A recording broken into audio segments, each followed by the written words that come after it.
JS. Singh institute of pharmacy शिक्षा के क्षेत्र में निरंतर नए कीर्तिमान स्थापित कर रहा है। फार्मेसी शिक्षा के क्षेत्र में आधुनिक प्रयोगशाला उपकरण एवं अनुभवी योग्य टीचर्स से विद्यार्थी के जीवन को बदल रहा है। यहाँ की कंप्यूटर लैब लाइब्रेरी भी विद्यार्थी के एजुकेशन में अहम बदलाव ला रहा है। कोर्स इवेंट के साथ साथ cultural event, seminar, educational visit, hospital visit, यहाँ के विद्यार्थी का 360 डेवलपमेंट होता है। फार्मेसी के सारे कोर्सेज जैसे D pharm, B pharm, M pharm, PCI से मान्यता प्राप्त संचालित होता है। यहाँ के स्टूडेंट्स ऑल इंडिया एग्जाम जैसे GPAT, NIPER, CUET, PG आदि में अच्छे रैंक से उत्तीर्ण होते हैं। तो जल्दी करें और फार्मेसी में अपना कैरियर बनाएं और J S. Singh institute of pharmacy में अपनी सीट बुक करें, जिसका पता है पारा सराय, धूंधी, लहरपुर रोड, सीतापुर।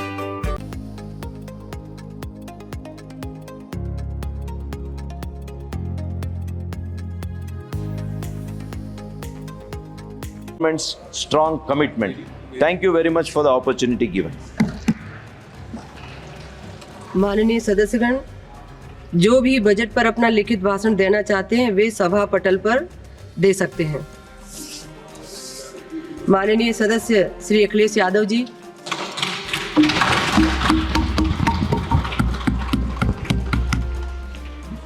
सभापति महोदया, मैं आपका बहुत धन्यवाद देना चाहता हूं कि आपने मुझे बजट 2024-2025 में बोलने का मुझे मौका दिया है। इस सरकार का लगातार ये 11वां बजट है। 11वें बजट के बाद भी नाउम्मीदगी दिखाई दे रही है और सरकार में हैं तो सरकार के लोग तो अच्छी बात करेंगे ही, न केवल नाउम्मीदगी दिखाई दे रही है बल्कि जो चेहरों पे खुशी होनी चाहिए थी सरकार बनने के बाद, वो चेहरों पे उतनी खुशी नहीं दिखाई दी। खुशी नहीं। ये 11वें बजट में बेरोजगारों के लिए, युवाओं के लिए, गांव के लिए और उनकी तकलीफ परेशानी का जो मुद्दा है वो 9-2-11 दिखाई दे रहा है मुझे। महंगाई में घर चलाना, बच्चों को पढ़ाना और घर के बड़े बुजुर्गों की दवा इलाज से लेकर के महंगाई का जो सामना करना पड़ रहा है, ये बातें परिवार वाले बखूबी जानते हैं।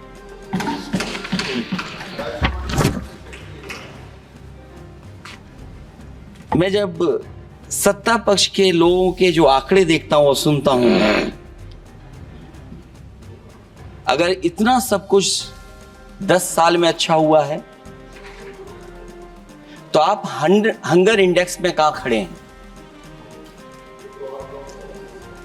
अगर 10 साल बाद भी यही बात सत्ता पक्ष की तरफ से आएगी कि हम कहां खड़े हैं। आपने बड़ा सपना दिखाया make in India. Uttar Pradesh जैसे बड़े स्टेट से सबसे ज्यादा लोकसभा के सांसद चुने जाते हैं। हमें कोई बहुत बड़ा प्रोजेक्ट नहीं मिला,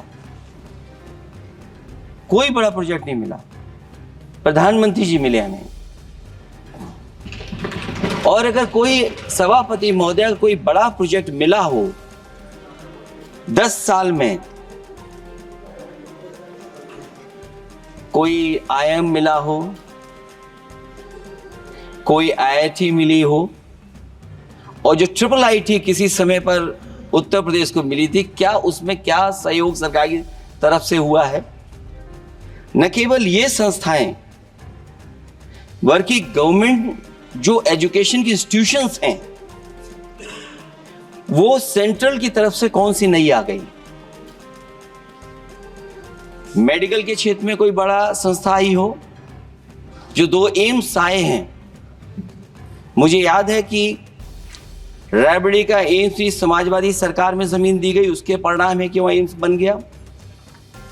गोरखपुर में भी जो एम्स आया समाजवादी सरकार थी, जमीन दी गई, तब एम्स आया। और जो एम्स आ भी गए हैं अगर वहां 2, क्या उनमें पर्याप्त इलाज मिल पा रहा है?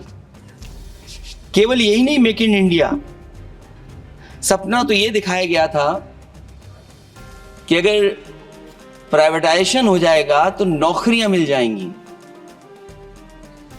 कुछ हद तक तो बहुत सी चीजें प्राइवेटाइज हो गई, लेकिन नौकरियां कम होती चली गई। और जो सबसे बड़ा सवाल है, जो पीड़ित परिवार के लोगों को जो हक और सम्मान मिलता है, क्या ये सरकार वो दे पा रही है? टैक्स कलेक्शन में सपना दिखा रहे हैं कि हम यहां पहुंच गए हैं, आखिरकार एक्सपोर्ट क्यों कम होता चला जा रहा है? और हम जो ट्रेड डेफिसिट है उसको कैसे खत्म करेंगे?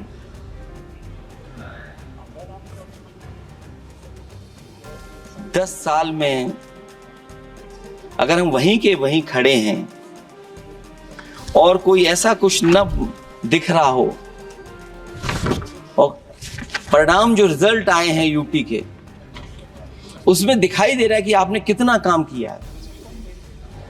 सभापति महोदय, अगर ये सब कुछ अच्छा किया होता तो क्या परिणाम ऐसे आए होते? जहां हारे ही नहीं हैं आप, सीटें ही कम नहीं हुई हैं। देश के प्रधानमंत्री जी भी वोट से हारे हैं, वोट से हारे हैं। जो कभी 5 लाख तक जीतना था जिन्हें, या 10 का टारगेट बनाया था, कितने से जीते? तो कम से कम इन चीजों को तो देखें। मैं जब सुनता हूं सत्तापक्ष लोगों को तो मुझे वो लाइनें याद आ जाती कि वो झूठ बोल रहा था, बड़े सलीके से मैं एतवार न करता तो और क्या करता।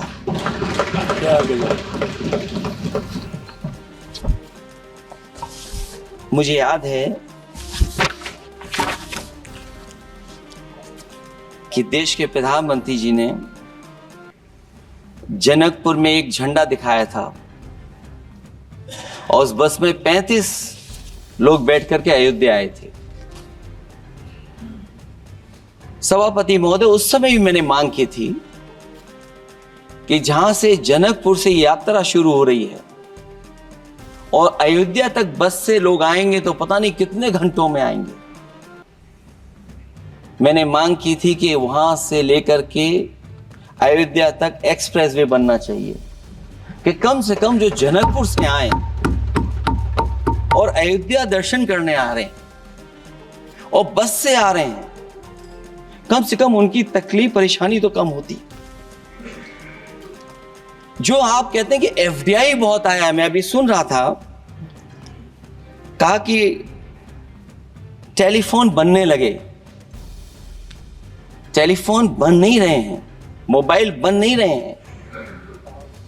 वो समाजवादी पार्टी के समय पर नोएडा में जो इंडस्ट्रियल पॉलिसी थी, इलेक्ट्रॉनिक पॉलिसी थी, उसके तहत आई थी।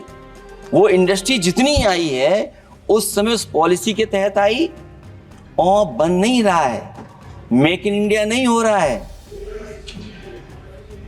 लेकिन जमीन किसने दी है? जमीन किसने दी थी उन लोगों को? बिना जमीन पर हवा में बना दो तो मैं आपका धन्यवाद दूंगा।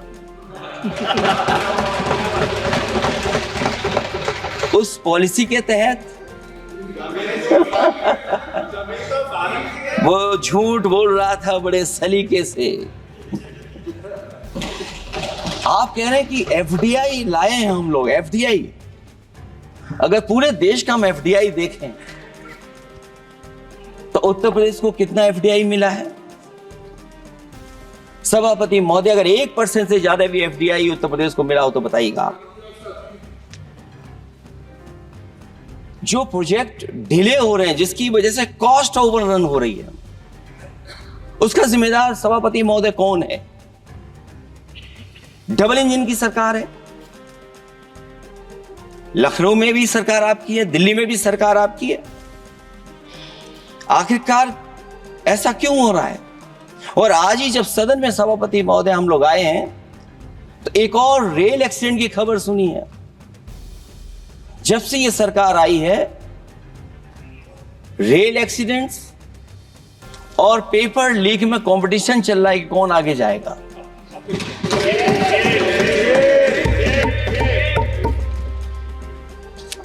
मैं तो अखबारों में पढ़ता था सभापति महोदय कि तोड़ फोड़ करके ये सरकार बनाते हैं। अभी एक सदस्य पिछली बार वो तोड़ फोड़ कर करके शायरी भी बनाने लगे हैं। जो प्रोजेक्ट और जिस प्रोजेक्ट के लिए प्रधानमंत्री जी एयरफोर्स का सबसे बड़ा हवाई जहाज हरकुलिस विमान लेकर के आए थे और वो सड़क पर उतरे थे, वो एक्सप्रेस वे पर उतरे थे। मैं समझता हूं सभापति महोदया, यहां जितने माननीय सदस्य हैं सबने देखा होगा और सबने निर्देश के अनुसार उस पर ट्वीट भी किया होगा। वो जो एक्सप्रेस वे अगर किसी ने बनाया था सभापति महोदय, जो डिजाइन, टेक्नोलॉजी का पार्ट, अलाइनमेंट, वो समाजवादियों की देन थी, वो आपकी देन नहीं थी। ये बात मैं इसलिए कह रहा हूं सभापति महोदया क्योंकि इस बजट में सरकार चलाने के लिए आपने पैकेज दिया है। हमें कोई नाराजगी नहीं है पैकेज देने की, आप पैकेज और दीजिए। लेकिन अगर आप बक्सर से भागलपुर एक्सप्रेस वे बना रहे हैं तो आप उत्तर प्रदेश की पूर्वांचल एक्सप्रेस वे को क्यों नहीं जोड़ रहे हैं? और मैं तो कहूंगा आपसे कि केवल अगर आप 25 किलोमीटर जोड़ देंगे, जहां पूर्वांचल एक्सप्रेस वे रुक गया था, केवल 25 किलोमीटर आप जोड़ देंगे तो दूसरे काम को अपना जो बनाते हैं, आप ये कह पाएंगे कि दिल्ली से लेकर के आपने भागलपुर तक एक्सप्रेस वे दिया है। हाँ जी, वो अभी से नहीं, बहुत पहले से बन रहा है। बहुत पहले से बन रहा है। मैं ये नहीं कहना चाहता कि क्या दिया आपने, मैं ये कहता हूं कि अगर आप बक्सर से भागलपुर एक्सप्रेस वे दे रहे हैं केवल बिहार के लोगों को खुश करने के लिए, मैं उससे सहमत हूं कि आप बिहार की तरक्की के लिए एक्सप्रेस वे दें, लेकिन जो पखनपुरा, जो आखिरी गांव है जहां पर छूट गया है, वहां से आप क्यों नहीं जोड़ रहे हैं? और हमारे स्टेट के लिए आप कोई नया एक्सप्रेस वे क्यों नहीं दे रहे हैं? आप हमारे लिए क्यों नहीं दे रहे हैं एक नया एक्सप्रेस वे? आप दिल्ली के बजट से दे रहे हैं, आप यूपी अपने बजट से बना रहा है। आप बताइए कोई यूपी को आपने एक्सप्रेस वे दिया हो? कोई एक्सप्रेस वे नहीं दिया। और मैं तो कहूंगा, और याद दिलाइएगा अपनी सरकार को, एक बुंदेलखंड एक्सप्रेस वे बना था, अभी बताएंगे आपको उसका भी। सभापति महोदय, एक बुंदेलखंड एक्सप्रेस वे दिया सरकार ने, उत्तर प्रदेश सरकार ने। वो दिल्ली के बजट का नहीं है। मैं मांग कर रहा हूं कि दिल्ली के बजट से कोई एक्सप्रेस वे मिलना चाहिए। जो बुंदेलखंड एक्सप्रेस वे दिया, प्रधानमंत्री जी उद्घाटन कर करके वापस लौटे। अब रिपेयर का पैसा कौन दे? वो आज भी रिपेयर मांग रहा है। सभापति महोदय, कोई कल्पना कर सकता है कि नया एक्सप्रेस वे बना हो जिसका प्रधानमंत्री जी ने उद्घाटन किया हो, वो आज रिपेयर मांग रहा हो? और वो एक्सप्रेस वे 6 लेन नहीं है, वो 4 लेन है। मैं इसमें भी सुझाव देना चाहता हूं, ये जो बुंदेलखंड वाला एक्सप्रेस वे है, ये अभी 15,000 करोड़ से ज्यादा का बना है स्टेट गवर्नमेंट का। इसको मुनाफा नहीं हो रहा, टोल कलेक्शन नहीं है बहुत ज्यादा। इसको सतना से जोड़ दिया जाए और बुंदेलखंड जहां से शुरू हो रहा है हमारे डिस्ट्रिक्ट इटावा से कम उसको हरिद्वार तक ले जाना चाहिए। अगर हरिद्वार से लेकर के सतना लोग चले जाएंगे तो शायद बुंदेलखंड के लोगों को भी लाभ होगा। और सबसे बड़ी बात है सभापति महोदय, दिल्ली और लखनऊ मिलकर के उन एक्सप्रेस वे की सेफ्टी से और उसकी डिजाइन से खिलवाड़ कर रहे हैं। जो इंडियन रोड कांग्रेस कहती है, जो डॉक्यूमेंट कहता है, वो ये कहता है कि मीडियन सड़क का 12 मीटर से लेकर के 14 मीटर होना चाहिए। आप जाकर के देख के आइए, जो पूर्वांचल वाला बना है उसका मीडियन कितना है? क्या भविष्य में आपने चलने वालों की सेफ्टी के साथ खिलवाड़ की है कि नहीं की है? ये आपको विचार करना पड़ेगा। जिस समय लद्दाख और चीन को लेकर के सवाल उठा था सभापति महोदय, उस समय पॉलिटिकल पार्टी से सुझाव मांगे गए थे और सुझाव ये मांगे गए थे कि आप क्या सुझाव देना चाहते हैं। तो उस समय जो सुझाव समाजवादी पार्टी ने दिया था वो सुझाव ये था कि लिपू लेक से लेकर के आपके ग्वालियर तक 6 लेन हाईवे बनना चाहिए। कभी जरूरत पड़ने पर सीमाओं पर हमारी फौज का आना जाना जल्दी हो जाए। और मुझे याद है जो अखबारों में मैंने पढ़ा था, सरकार ने उसको स्वीकार कर लिया था कि 6 लेन हाईवे बनेगा वो। लेकिन जब टेंडर की बात आई तो सुनने में आया कि वो 4 लेन बनने जा रहा है। और अभी जब वो काम हो रहा है, जब काम मैंने दोबारा उसको देखा तो पता लगा कि डबल लेन पेव शोल्डर बन रहा है। सोचिए कहां 6 लेन बनाने की बात थी, आप डबल लेन पेव शोल्डर बना रहे हैं। और पता नहीं कौन उस हाईवे को डिजाइन किसने किया है डिजाइन, कि जितने भी कस्बे उसके आसपास पड़ रहे हैं, कस्बे वाले अब नाला कहां से बनाएं, घर ऊंचा करें कि सड़क को तोड़ें। बहुत सारे कस्बों को वो समस्या के संकट में डाल दिया है सरकार ने।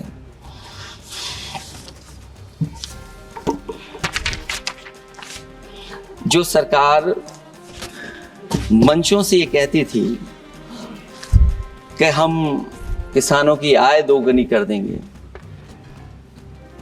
आज तो 11 साल हो गए सरकार को। किसान की आय दोगुनी हो गई क्या सरकार बताए? और अभी मैं बहुत सारे माननीय सदस्यों को जब सुनता हूं तो वो कहते हैं कि हम एमएसपी दे रहे हैं। अगर आप एमएसपी दे रहे हैं तो उसकी कानूनी गारंटी क्यों नहीं दे रहे हैं? आप कानूनी गारंटी दीजिए। और फिर कई बार सुनने को मिलता है कि हॉर्टिकल्चर क्रॉप्स के लिए आप क्या कर रहे हैं, उसके एमएसपी की कब तैयारी करेंगे आप? और फिर आय दोगुनी में आप कितना देंगे किसान को? जो पिछले बार बजट में कहा गया था कि एग्रीकल्चर इंफ्रास्ट्रक्चर के लिए 1 लाख करोड़ देश को मिलेगा। अगर 1 लाख करोड़ देश को मिला होगा एग्रीकल्चर इंफ्रास्ट्रक्चर को, तो कम से कम यूपी का शेयर कुछ तो रहा होगा। सभापति महोदय, सरकार ने अगर एक भी मंडी बनाई हो तो बता दें। हाँ, ये अलग बात है कि अगर आप कोई चीज सुधारने के लिए कोई परिवर्तन कर रहे हैं, स्टोरेज के लिए किसी को पहले ही बता दे रहे हैं, वो बात अलग है। लेकिन किसान कहां जाएगा जहां उसको रेट मिलेगी? और फिर ये इस बजट में कहा जा रहा है कि हम 109 high yielding and climate resilient varieties लाएंगे। तो सभापति महोदय, हम अपने माननीय मंत्री से कहेंगे कि वो ग्लोबल वार्मिंग के लिए जो आप काम पिछले कितने वर्षों से कर रहे हैं, क्या हुआ उस ग्लोबल वार्मिंग का? COP21 में भी आप हुआ है, G20 में भी आपने आश्वासन दिया और कुछ नहीं किया, तो आपको क्या लाना पड़ रहा है? 109 high yielding and climate resilient varieties. आप मुझे बताओ किसान पर कब तक पहुंचाओगे आप? और उसको पहुंचाने के लिए आपके पास क्या इंतजाम है? और फिर दूसरे पैराग्राफ में फिर बदल जाते हैं आप। अभी आप बात कर रहे हैं रेजिलेंट वैरायटीज की और फिर आप कह रहे हैं कि हम नेचुरल फार्मिंग को बढ़ावा देंगे। सभापति महोदय, इस सरकार बताए कि रेजिलेंट क्रॉप सीड्स कब तक पहुंचा देंगे, उससे लाभ किसानों को कैसे मिलेगा? और फिर नेचुरल फार्मिंग जो अभी भी कर रहा है किसान कई जगह पर, उसके लिए क्या अलग से पैकेज है आपके पास बजट में? आपने तो केवल सभापति महोदय एक चीज सीखी है पार्ले जी बिस्किट से, महंगाई और मुनाफा।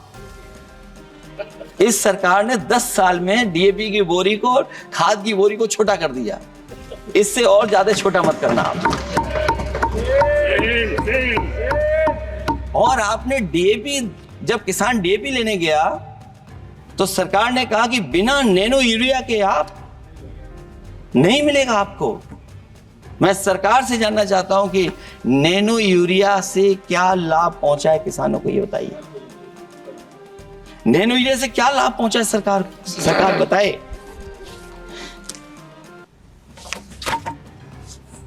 हमारे यहां बड़े बड़े आयोजन हुए सभापति महोदय, इन्वेस्टमेंट मीट के बड़े बड़े आयोजन हुए इन्वेस्टमेंट मीट के, और 5 लाख करोड़ के एमओयू साइन हो गए, 5 लाख करोड़ के। मैं सभापति महोदय, बजट हमारी क्या मदद कर रहा है उत्तर प्रदेश के उद्योग लाने के लिए। और ऐसे आयोजन हुए जिसमें देश के प्रधानमंत्री आए, देश के राष्ट्रपति आए, और देश के जितने बड़े उद्योगपति सब आए थे। लेकिन आज यूपी को क्या मिला वहां पर? किसानों के लिए एग्रीकल्चर सेक्टर में बड़े बड़े एमओयू हुए, लेकिन आज जमीन पर कुछ नहीं दिखाई दे रहा है।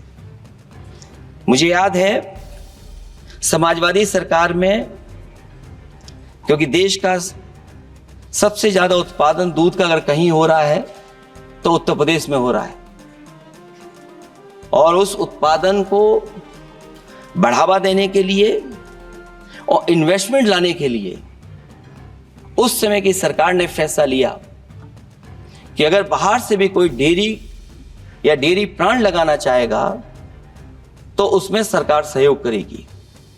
और परिणाम यह हुआ कि गुजरात की 3 अमूल प्लांट लग गए यूपी में।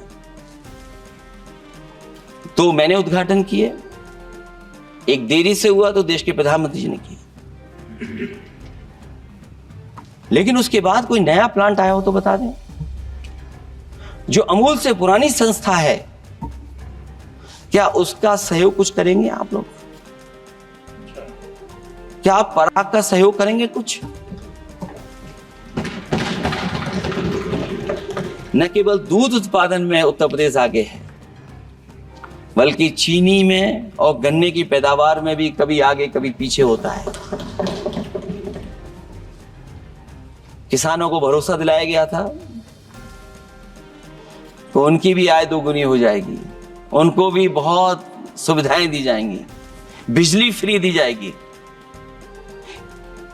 सभापति महोदया, उन्हें फ्री बिजली नहीं दी सका। ये आश्वासन था आपका। और आज अगर उत्तर प्रदेश पिछड़ इसलिए रहा है क्योंकि सबसे महंगी बिजली अगर कहीं कोई पा रहा है तो उत्तर प्रदेश पा रहा है। और मुझे याद है, क्योंकि बात ये मुझे इसलिए कहना चाहिए, बीजेपी के एक विधायक जो सबसे बुजुर्ग थे, वो देश के प्रधानमंत्री जी के क्षेत्र में बिजली 24 घंटे आए, उसके लिए वो धरने पे बैठ गए थे। वहां के अधिकारियों ने कहा कि बुजुर्ग हैं, इनका स्वास्थ्य बेहतर नहीं है, इनका धरना आप उठवा दीजिए। मैंने सभापति महोदय उनको बुलाया, मैंने उनकी बात सुनी। उन्होंने कहा कि प्रधानमंत्री जी के क्षेत्र में 24 घंटे बिजली होनी चाहिए। उसी दिन मैंने फैसला ले लिया कि प्रधानमंत्री के क्षेत्र में 24 घंटे रहेगी बिजली। और मैंने उससे मांग की सभापति महोदय कि उत्तर प्रदेश देश के प्रधानमंत्री को बनाने में सबसे बड़ा सहयोग किया है, इसका कम से कम बिजली का कोटा तो बढ़ जाए यूपी का। वो 8 साल हो गए, उत्तर प्रदेश ने देश के प्रधानमंत्री को तो दे दिया, लेकिन अभी तक बिजली का कोटा नहीं बढ़ा। हमें उम्मीद है 11 शुभ होता है, इस 11वें बजट में कुछ सुविधाएं ऐसी उत्तर प्रदेश को दी जाएंगी जिससे वहां के लोगों को लाभ पहुंचे, मदद पहुंचे।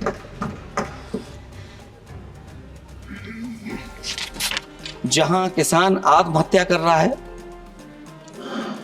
और पिछले 10 साल में सरकार जानती होगी कि कितने किसानों ने आत्महत्या की है, लाखों लाख किसान आत्महत्या कर चुके हैं। जहां किसान तकलीफ और परेशानी में है, वहीं सबसे ज्यादा अगर संकट किसी चीज पर आया तो वो नौकरी पर आया है, रोजगार पे आया है। जब सरकार का बजट मैं पढ़ता हूं तो जो स्कीम्स लाई जा रही हैं उसमें, क्या ये स्कीम नौजवान को पक्की नौकरी दिलाएगी? क्या इन स्कीम से 5,000 रुपए देकर के आप नौजवान का भविष्य बनाना चाहते हैं? आप क्या दे रहे हैं आप? और मुझे तो ये लगता है कि जो वर्क फोर्स आप बना रहे हैं ट्रेनिंग देकर के सरकार के पैसे से, अंतोगत्वा इनको भी एक्सप्लॉइट वही लोग करेंगे, उद्योगपति। आखिरकार जब इतनी टेक्निकल, इतनी ट्रेन फोर्स होगी, तो आप ये मुझे बताइए कि उसके भविष्य क्या होगा? अगर इतने बड़े पैमाने पे आप ट्रेनिंग करा रहे हो, सरकार का बजट उसमें खर्च हो रहा है, तो सभापति महोदय उनका भविष्य क्या होगा? 5 साल के बाद। और जो अग्निवीर वाली नौकरी है, सभापति महोदय, कोई भी नौजवान जो फौज के लिए तैयारी करता है वो कभी स्वीकार नहीं कर सकता। जब पहली बार ये स्कीम आई थी अग्निवीर, उस समय बड़े बड़े उद्योगपतियों से ट्वीट कराया गया था कि अग्निवीर से अच्छी कोई योजना नहीं है, इनको हम नौकरी दे देंगे, हम अपने यहां रख लेंगे। और शायद सरकार में बैठे लोगों को यह बात याद होगी, क्योंकि सरकार खुद स्वीकार करती है स्कीम ठीक नहीं है, तभी वो अपनी अपनी सरकारों से कह रहे हैं कि अग्निवीर वाले जो लौट करके आएंगे उन्हें कोटा दीजिए, आप नौकरी दीजिए।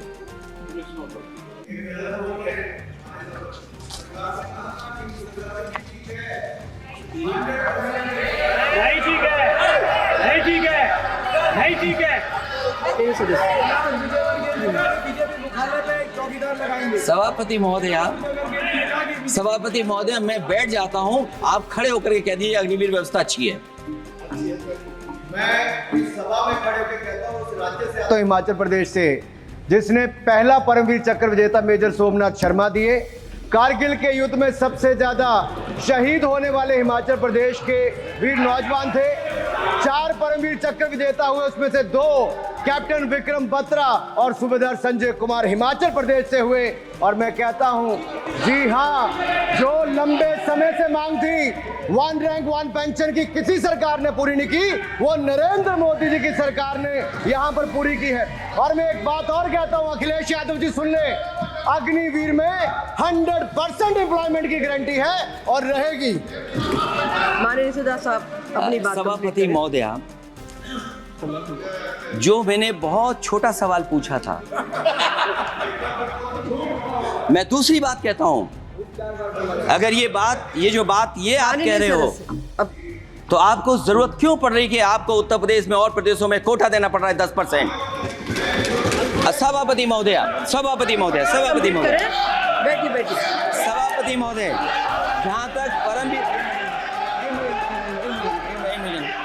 रुक जाइए,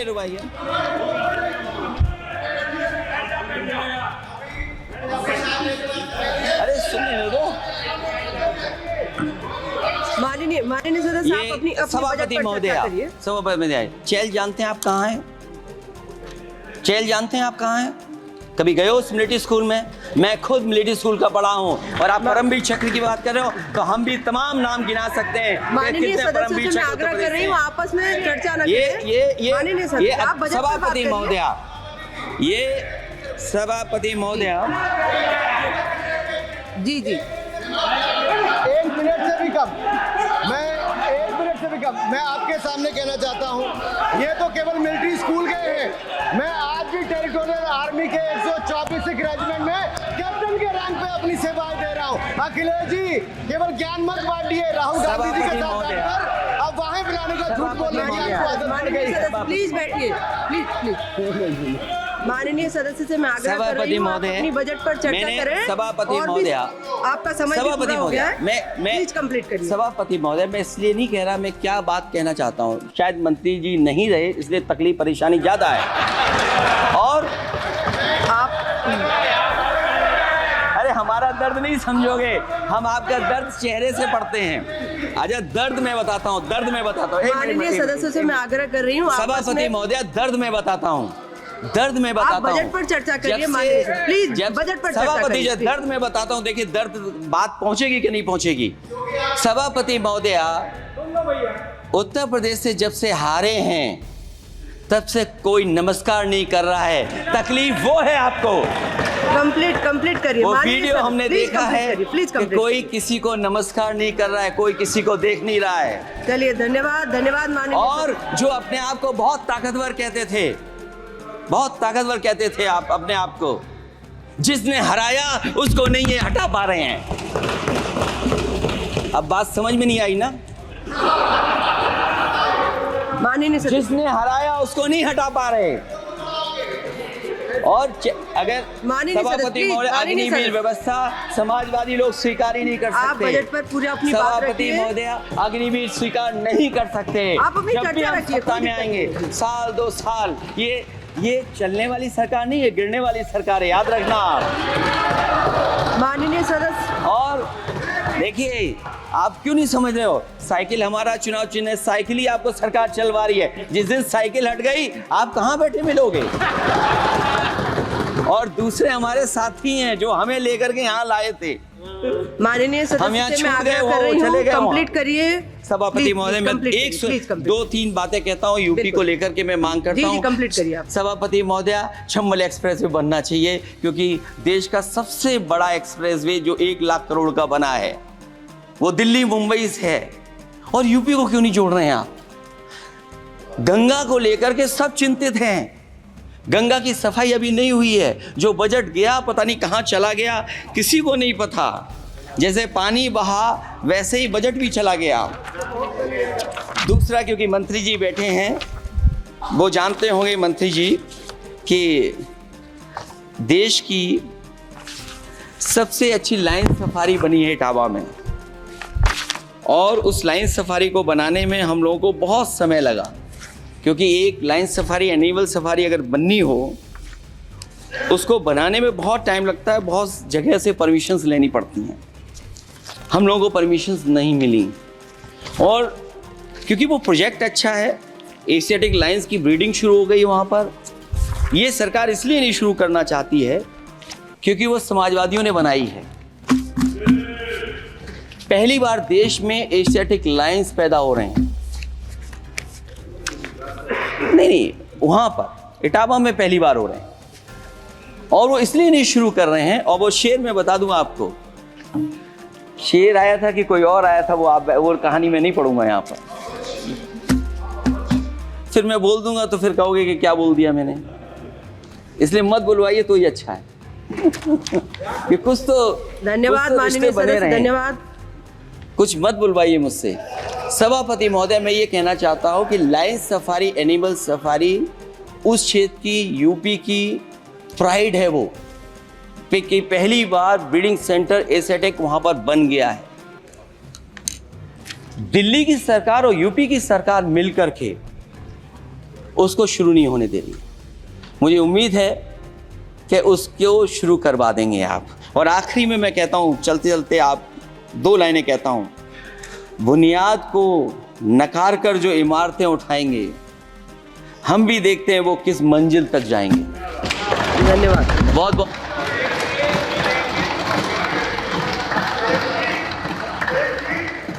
अखिलेश जी, कुछ ज्ञान माननीय विपक्ष के नेता को भी दे दीजिए। आपने अच्छा माननीय- भाषण दिया, उनको भी सिखा दीजिए। हालांकि अयोध्या को मैंने कहा हम काम नहीं रोक रहे हैं, लेकिन सभापति महोदय मैं कहना चाहता हूं, इन लोगों का कौन टाउन प्लानर है, कौन आर्किटेक्ट है, मैं नहीं जानता हूं, लेकिन ये जब सरकार से चले जाएंगे तो विश्व की सबसे बढ़िया नगरी अगर कोई बन करके दिखाएंगे तो वो अयोध्या नगरी होगी। माननीय सदस्य, क्योंकि इससे बड़ा सम्मान और कोई नहीं हो सकता।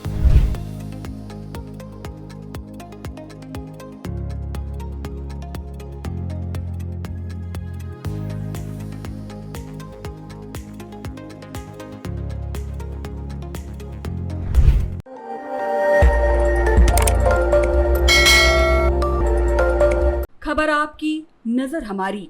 देखते रहिए आई इंडिया।